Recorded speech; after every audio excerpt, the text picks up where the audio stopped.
Aloha kākou. So you guys remember that one TikTok that I posted about the weird hippie looking statue thing that was on display in the park here in Waiakahiʻula and how it finally got removed? Well, when I went to go have fun on the ʻāina a couple weeks ago, look who decided to make a triumphant return.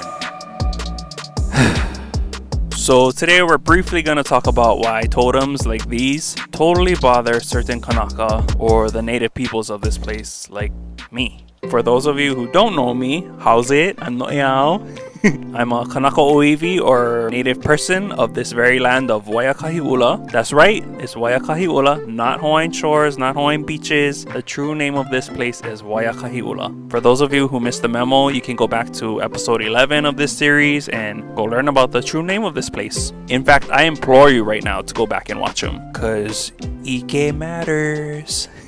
But the number one reason why these hippie looking totems are considered to be mea uki uki or things that annoy or bother us has a lot to do with the continued effects of white colonialism upon native peoples and our lands today. Now, I'm not going to spend this whole video explaining to you folks about the history of colonialism in Hawaii, especially since a good portion of my YouTube channel is dedicated to videos that can do just that. In fact, I feel like, and maybe there are some other Kanaka out there who might agree with me about this, is that it's quite emotionally exhausting to have to continuously educate foreigners about the trauma that our people have endured and continue to endure regarding colonialism. I mean, we'll discuss it if we have to, and some of us are even trained to and are paid to talk about it. But just know that it does in fact take a toll on us, emotionally, spiritually, all of the above.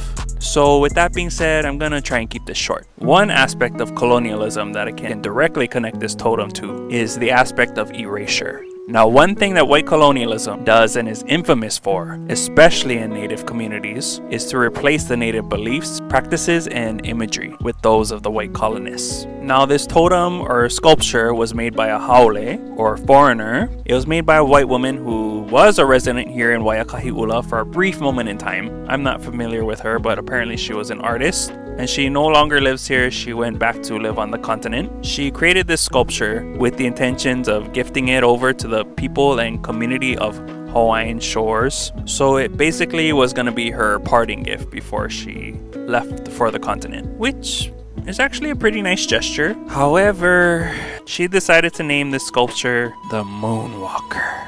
And she said that it's... Okay, wait. Actually, hold on. Let me read her quote. Okay, so this is what she said. Moonwalker is an ethereal rendition of a mythical being that I imagine. Wrapped in clouds, the Moonwalker steps lightly across the heavens. Sounds so magical, yeah?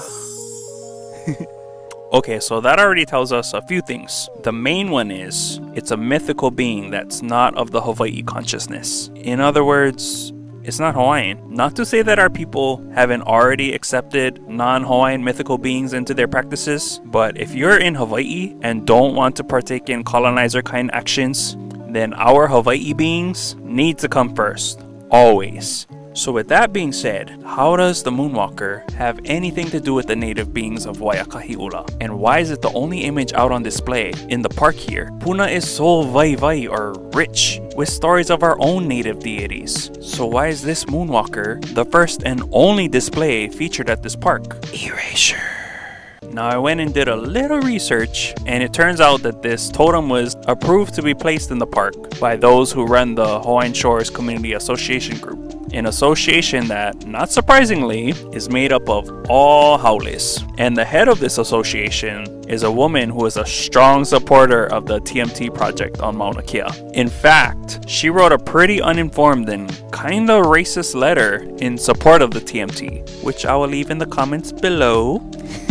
So yeah, that was my little spiel about why stuffs like this bother Kanaka. Yay, historical trauma! And as far as I'm concerned, this is the only Moonwalker that matters. Ayo, Michael Jackson!